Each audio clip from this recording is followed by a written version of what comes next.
everybody. Welcome to our Lunch and Learn today. I'm so excited to talk about our topic for today. We're here to talk about how to innovate when things change. Essentially, when shit hits the fan, what can we do? What do we do to put ourselves in the best position to make the most out of it?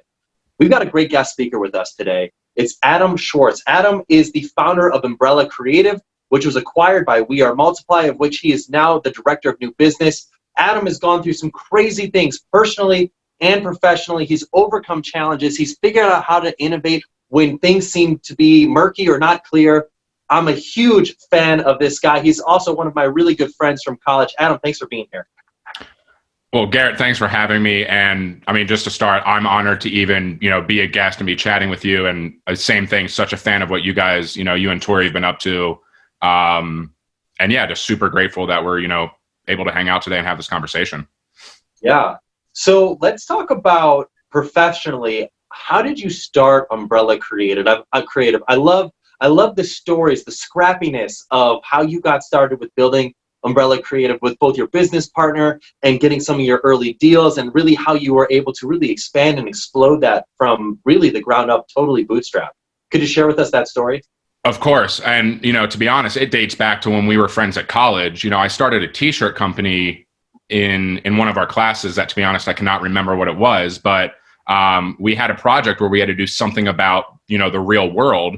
And instead of just making a project, I actually formed the business that my business plan was about, which at the time was a t-shirt company similar to the Tom's Shoes model. For every shirt we sold, we planted a tree.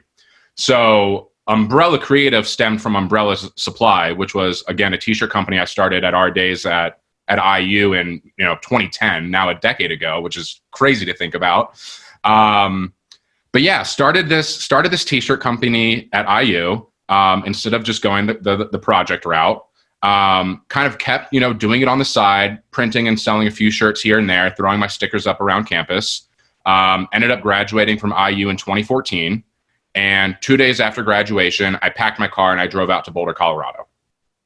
In Boulder, I ended up connecting with Matt Broder, who is now one of my best friends and my business partner. We connected over Instagram. I had just relocated to Boulder. He did the same from Atlanta. He was a freelance photographer at the time.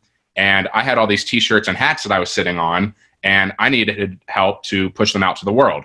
So I happened to find, Matt on Instagram. I slid in his DMs. I sent him a message and I said, hey, I'd love to give you a hat in exchange for a few photographs.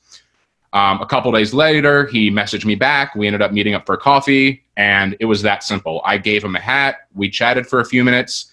A few days went by, and then I bugged him again. I said, hey, I gave you that hat. Where are those photos? And that was really the beginning of our relationship that is now kind of kickstarted the last now 5 years of my life.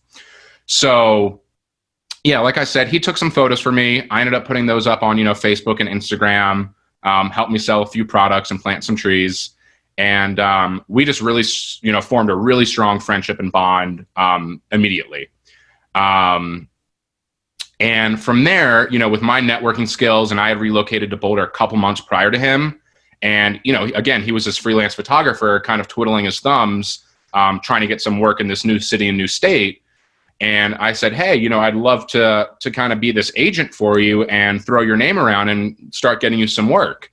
Long story short, that was the beginning of what turned into Umbrella Creative. A few months go by and we start getting projects from, all these different businesses and companies, as, the Boulder and Denver area were really just exploding at that time. And before we knew it, we were at a point where we had to form an LLC because we were actually getting work. So yeah, I started this t-shirt company at IU, moved out to Boulder with no connections. I ended up meeting Matt. We hit it off. He took some photos for me. And then this really, loose relationship in terms of, trading work and networking for each other ended up turning into Umbrella Creative. We clearly got the name from Umbrella Supply because that was already a thing at the time. And yeah, things just really took off from there. And that was the beginning of Umbrella Creative, which was, 4 or 5 years ago at this point. That's awesome. Thanks for sharing that. I would love to learn, what were some of the challenges or the hurdles that you faced when building this company, and how did you innovate? How did you overcome them? Man, so many. Don't even know where to start. At first, we were these 24, 25-year-old kids, again, in this new city, new state with no connections and really no portfolio work, right? Like we both had a college degree, but that was really it. Nothing else to our name and no major experience to hang our hat on. So we really needed to leverage, both of our skill sets, which really mirror each other, really, really well. He's a fantastic visionary, creative, and photographer, but he can't write an email or really connect with anybody over a computer. And then I'm the complete opposite, where I cannot take a photo, I can't make a video, but I know how to have these conversations, write a simple, short, and strong email, and really play up our strengths while not showing the full picture of us just being these two kids sitting on a couch with a few t-shirts and a couple of MacBook Pros. So yeah, I mean, the challenges start there with, really being confident in yourself, right? And, leveraging everything that you do have and being, as positive with what you do have to work with. I mean, that's just the baseline.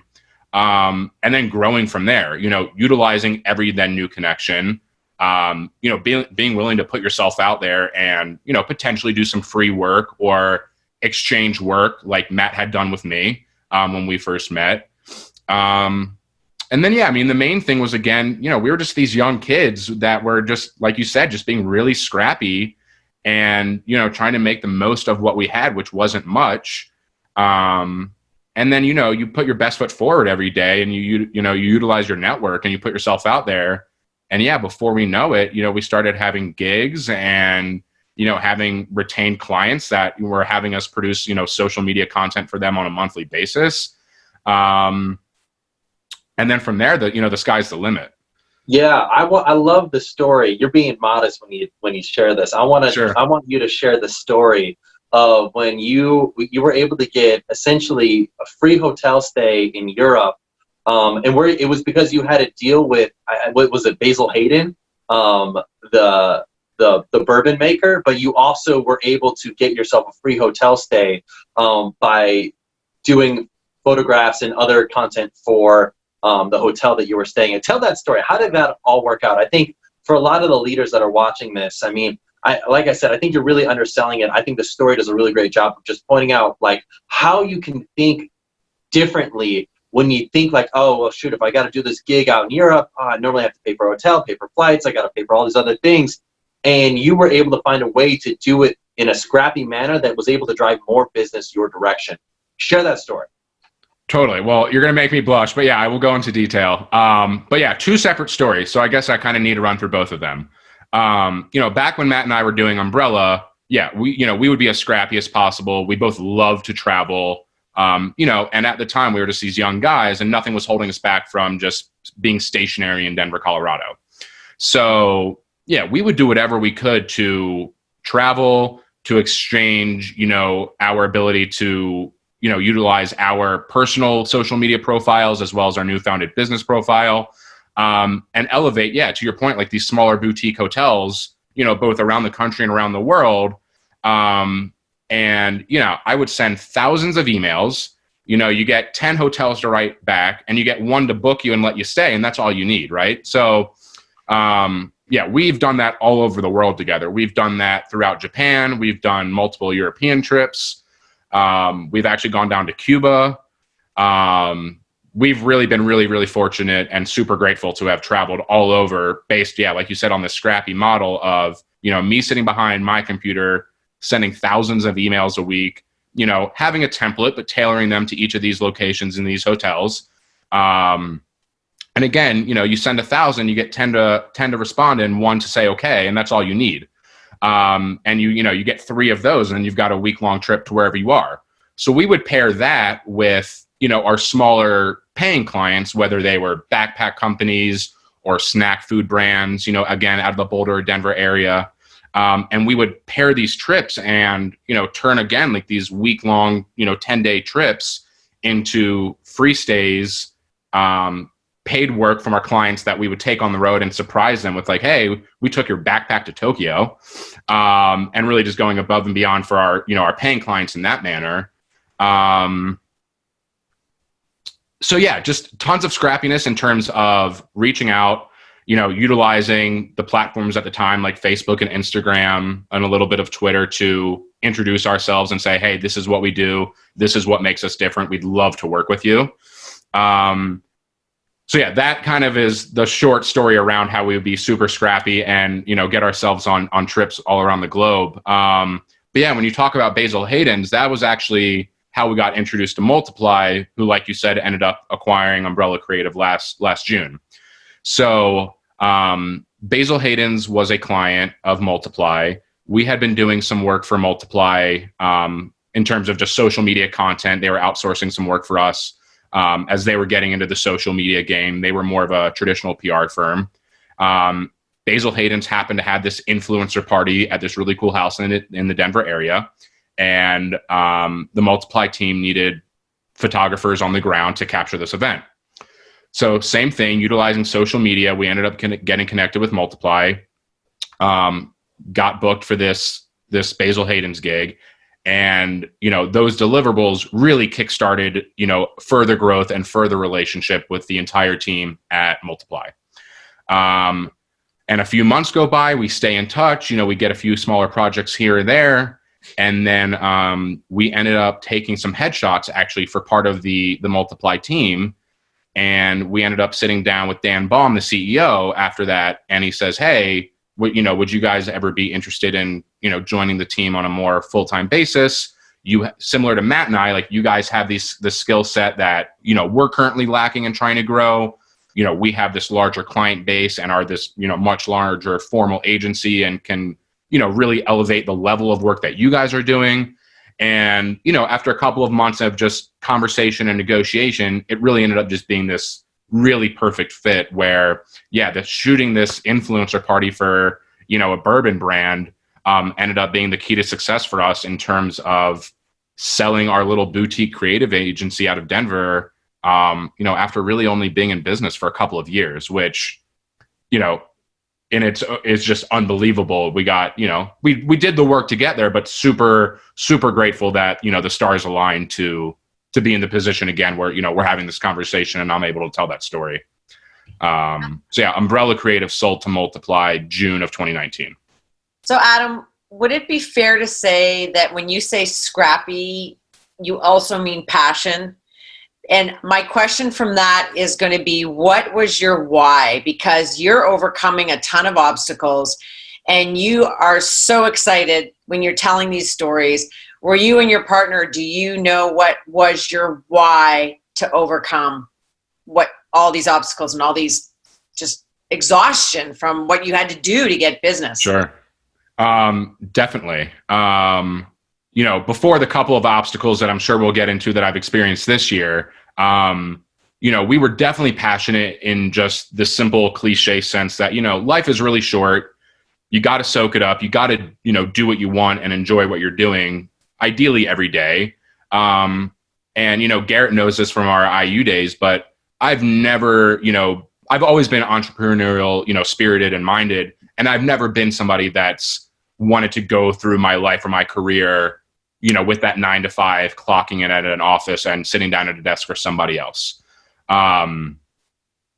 So, that's where the passion, originally lied. That again, Matt and I love to travel. We love to be our own bosses and really just create our own schedule, work with the clients we want to work with and have the freedom to, be the flexible young guys that we are.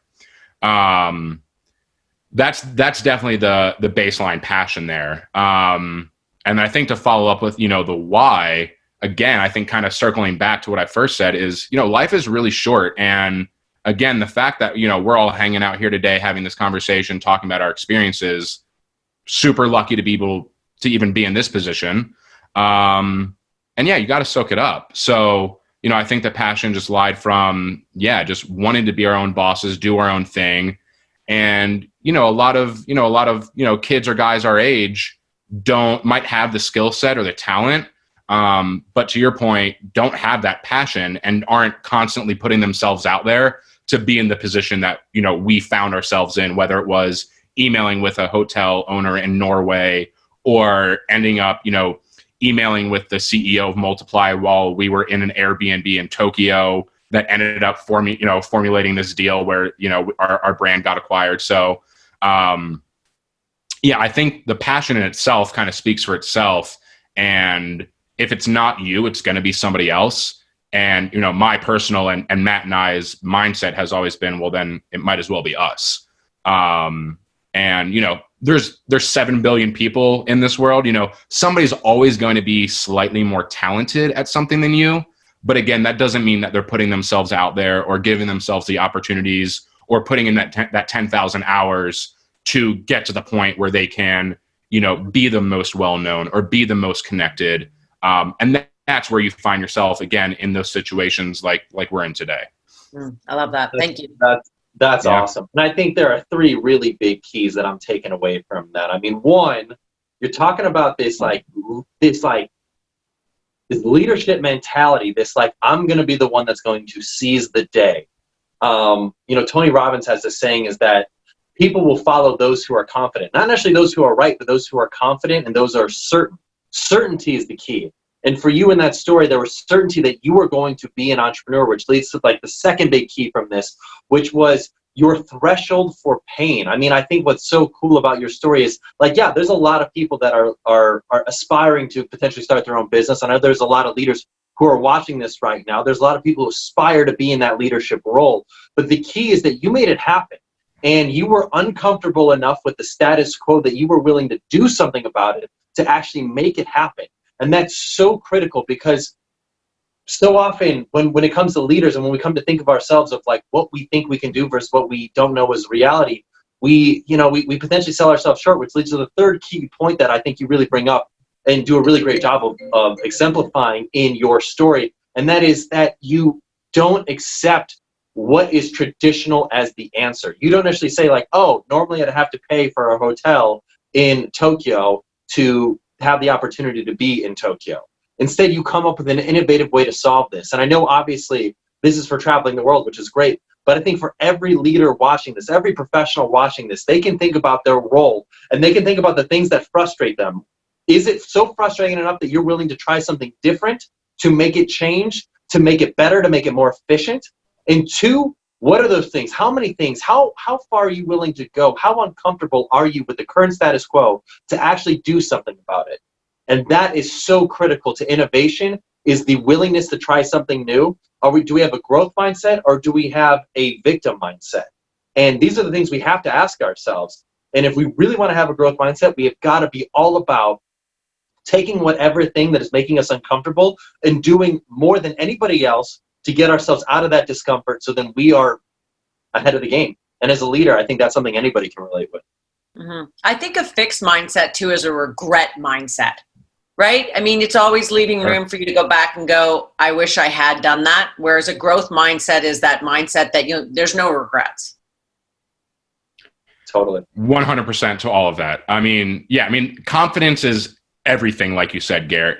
Again, somebody's always going to be slightly more talented than you at, whatever your thing might be. But again, that doesn't mean that they're more confident or they're putting themselves in the positions to get that future work or to get that gig that you want. And I think, stemming back to what you were saying a minute ago, definitely not happy with the status quo. I don't want to wake up every day and things not change or to get that 1% better every day because, again, life's too short to not.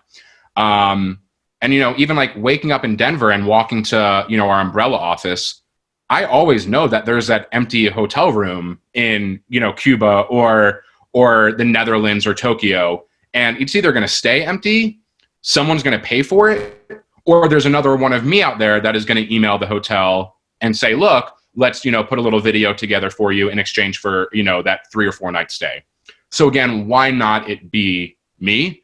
And, I think, Tori, like you said, I think that's the growth mindset. That's where that comes in is, it's super easy to be fixed, but easy isn't good. Then you're not growing, then you're not learning. And again, I think at least for me personally, if it's not me, it's somebody else. And life's too short for it to not be me in terms of, what I want to do or where I want to be. Life's just really short. Well, I want to transition. Speaking of personal things, I want to transition into your personal life and Sure. some of the things that you've been able to, or things that you've had to overcome over this past year. I think this part of your story is really intriguing. I know there's a lot of people that might think to themselves like, oh, well, I got personal life, I got professional life. I keep them separate. But I think that a huge part of what we've overcome, what we've done, what we've accomplished personally, and our mental attitude about how we can move forward stronger, is a huge makeup and a huge impact on how we act professionally and how we interact professionally with others. So, Adam, if you could share with us a little bit of your personal story of things that have happened this past year, and I'd love to learn just your mentality about things moving forward and just where you're at with that. Totally. So yeah, on top of, 2020 being a rough year for everybody, I've definitely had my fair share of obstacles on top of, the pandemic, economic uncertainty, et cetera. So on top of those things, in the last week of January, I found out I had 2 massive brain tumors in my frontal lobe, because I had a seizure. Luckily, my girlfriend was staying over at the time. She watches a ton of Grey's Anatomy. So I'd fallen asleep around 11 p.m. Apparently 10 minutes later, I go into this crazy grand mal seizure. Again, she loves Grey's Anatomy. She knows to roll me on my side, and she calls the paramedics. So at around 11:15 p.m. on January 29th, I wake up to 7 paramedics standing over me in my really small condo in Denver, kind of coming out of this seizure, a little blacked out still, like, what's going on? They rush me to Denver Health. They do a CT scan, an MRI, and a few hours later, they must have seen something because a woman comes in and says, yeah, we found 2 massive tumors in your head. And shortly before that, my girlfriend had actually said, jokingly, are you mad that I called the ambulance? It's a $1,500 5-minute car ride to the local hospital. And I had said, no, I'm not mad. I get it, but I'm probably going to be fine. And then again, it's not 15 minutes later that this neurosurgeon comes in and says, yeah, you have 2 massive brain tumors. So that's the very end of January. The first call I make is to my dad, who was living back in Baltimore at the time where I was born, and he was working in healthcare. So I call him around 5 or 6 in the morning and break this news to him. And again, given the industry that he was working in, he was able to get me connected to Dr. Weingart, one of the top 5, neurosurgeons in the world who practices at Johns Hopkins. So by February 24th, I'm in Baltimore getting my head cut open, having a craniotomy at Johns Hopkins to remove about 85-90% of the main tumor that was really hanging out right behind my forehead right here. There's a second tumor still a little bit more invasive, less of a sphere, more above my right ear that wasn't really achievable to resect during surgery. So I jokingly tell people I have about 1.2 tumors right now. We were thinking best case scenario is that I was going to need to come out of surgery and go right into chemotherapy and radiation. Luckily, as I was recovering at my dad's in Baltimore, we go to get my pathology read, and really could not have been better news that I have these really slow growing tumors, no immediate need to get therapy treatment. And as of now, I get to live my life, and I just get MRI scans every 3 to 4 months. So again, super, super fortunate that we're able to have this conversation today, given that piece at the beginning of my year. So I come back to Denver after they, remove all the staples out of my head, after I get that good news from that pathology report. And then I am in Denver for about 6 weeks, and we get the call that my dad had a heart attack and passed away while shopping for wine in his favorite wine store in Baltimore. So back-to-back whammy to kick off the year, again, on top of these lockdowns and, again, economic uncertainty, et cetera. But the beginning of 2020 definitely hit me really hard on a personal note, like you said. So, yeah, really tough year. The first 26 and a half years of my life, I've never broken a bone, never spent a day in a hospital. And, again, starting the last week of January, I've been in and out of hospitals since. Bringing that back to a professional level, I think it's easy to go through life not knowing what hardships can be or what they are. In a way, like ignorance is bliss, you can kind of coast through. But I do think there is something to be said for, you know, people that have had some sort of traumatic experience or have overcome some sort of obstacle and really have that perspective shift of, you know, potentially how bad things could be. Like I kept saying in the beginning of our conversation, you know, how short life really is. You know, not only for me as a 27-year-old now living with these, you know, again, 1.2 brain tumors, but my dad was only 61. You know, so in the scheme of life, relatively young, healthy guy, and just gone like that. So I think having that perspective shift and really knowing, again, how rough things could be, and again, like how good, you know, even just the three of us have it to be able to wake up every day and do our thing, is a blessing in disguise. Well, not even in disguise. It's a blessing to, again, have that foundation of where things could be, and then to really know where you're at in the scheme of life. So yeah, not that I ever took anything, you know, for granted, you know, in my again, my first 26 years of life, but, you know, super fortunate. I have an amazing older brother. I had both of my parents, you know, I had a great education. You know, I met friends like you at IU. But then going through these two hardships back to back really, you know, not make you just say, you know, life's really short, don't take it for granted. But you then, you know, you have this really inherent understanding of what that actually means. And again, a lot of people say that and go through the motions, but I think there's a positive, you know, there's that silver lining of, again, knowing what you've overcome, or, you know, having the understanding that you know, my brain tumors could have been way more severe. And yeah, we're still here and able to have that conversation. And you have to find those positives, because nobody else is going to do it for you. You know, and at the end of the day, you know, whether it's a Tony Robbins or a Jordan Peterson, you know, you're the only one that can change your life. And it starts with a single step every day. So yeah, I think you have to turn those negatives into a positive. You know, and on the flip side of that, you know, like I said, I was super grateful to have two loving parents for the first 26 years of my life. And I'm still super grateful to have, you know, the most amazing mother, and, you know, that I hope to continue to have forever. So, and a lot of people can't say that.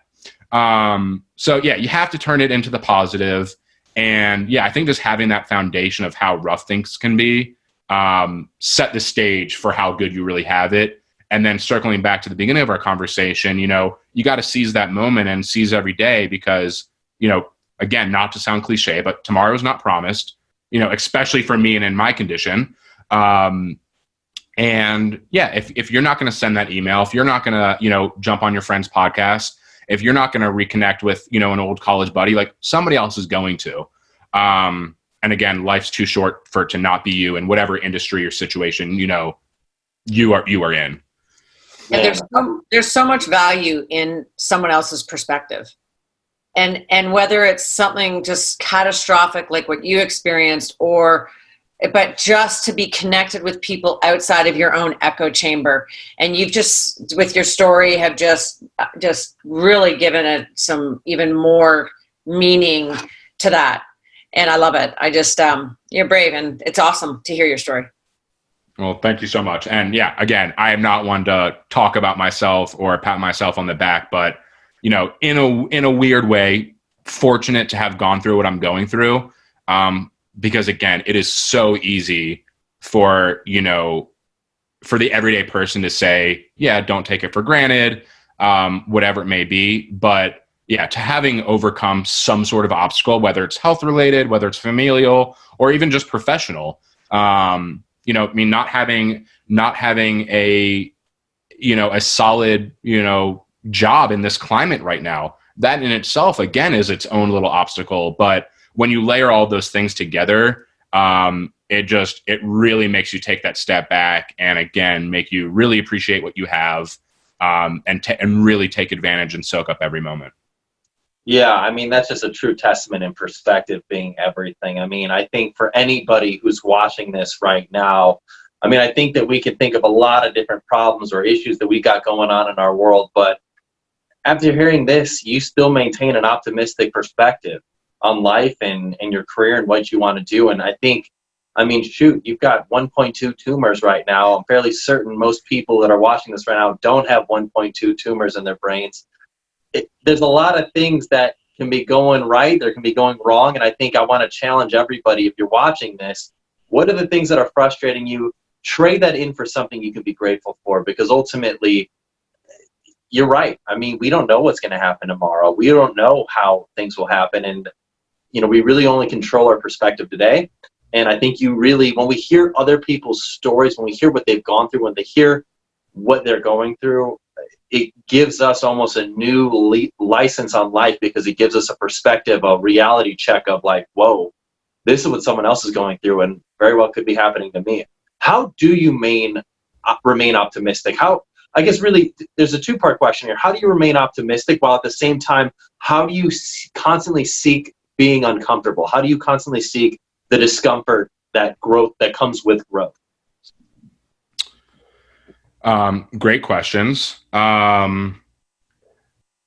mean, remaining optimistic, I think, it has to be a no-brainer, no pun intended, but what's the alternative, right? Like, I could be sitting here sulking on my couch by myself, not talking to you guys today, not having, been so fortunate to reconnect with you a few weeks ago, Garrett, and now meet Tori. And yeah, what's the alternative, right? Like, being pessimistic, not being as positive as you can be about every situation, that does nobody good, especially yourself. Not only is that bad for, your personal health, but it's not great for the people around you, right? I mean, even going back to what you said earlier about being confident, you always want to be the most confident in the room. You always want to be the most positive. You never want to be in that lower percentile of, whether it's your friend group or your work life, whatever it is, bringing the other people down. You always need to be on that, that upper index of those categories. So I think, yeah, being optimistic is just a must. And I think, not to repeat myself too much, but that stems from the fact that now, having overcome these obstacles, I really, really understand what it means to be grateful for every day. And again, just to take advantage of every opportunity. And that doesn't happen unless, again, you're being optimistic and being confident and putting yourself out there.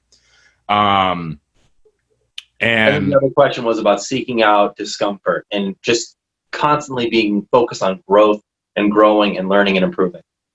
Man, yeah, that's a good one too. In a way they're one and the same, because again, if I was sitting here sulking about my situation, just sulking about the loss of my father, at the end of the day, then you become comfortable in that. And again, that type of negative comfort, again, kind of going back to being, pessimistic, is 1,000,000% no way to live. So again, I think for me personally, again, it comes back to putting yourself out there in those situations that, allow you to be uncomfortable. That's where you grow, right? That's where you learn. As soon as you master something, you need to train your next person to do it, and you need to move on and learn the next thing. Once you become the best at whatever it is, it's time to shift gears and move on. So I think there's just a constant evolution of that, again, whether that's in relationships or in your professional life. Just, again, personally, that foundation to continue to seek that discomfort, so you are always learning and growing. And then, coming back to like the opportunities to travel, that's when you then meet these other perspectives around the world, different people that have, different stories, and probably more, horrific stories than my own. And again, then it just keeps, coming back to that same bucket of perspective shifts, the understanding of gratitude and really, really being grateful for everything that you do have. And that does not come from being comfortable doing the same thing every day and only doing what you know. I mean, growth lies on that other side of, again, whether it's fear or what you're not good at or what you're afraid to do. That's where things happen. And again, not to be cliche, but like, that's where life is. And yeah, if you're just hanging out, doing what you've always done, that's what you're always going to have. And that's just no way to live. That's awesome. Adam, This is extremely sage wisdom. I really appreciate what you've had to say. I really am grateful that you'd be willing to share your story with us and our audience. This has been an awesome Lunch and Learn. Thank you for being here. One final question. How can our audience learn more about you? How can they connect with you? Well, first off, no, thank you guys. I mean, again, super, super honored that, you even wanted to chat today. And again, not one to just share this story to share it, but again, having this opportunity to talk with you was just a no-brainer. But man, I'm all over the place. I'm currently living in Denver. I try to be as active as I can, across most social media platforms, Instagram, Twitter, Facebook. And I'm around, I'm not hard to find. So, whether you're just searching for my name, or you're looking up, umbrella related stuff, umbrella creative or umbrella supply, that's me. So yeah, super easy to find. I'm not hiding from anybody. So yeah, would love to chat with any listeners that, that end up wanting to strike up a conversation.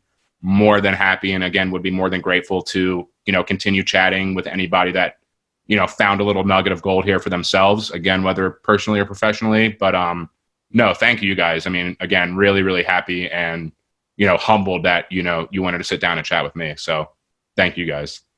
You're awesome, Adam. Thanks for being here. Everybody, thank you all for being here. Have a wonderful rest of your day. Thanks for being here, everybody. See you.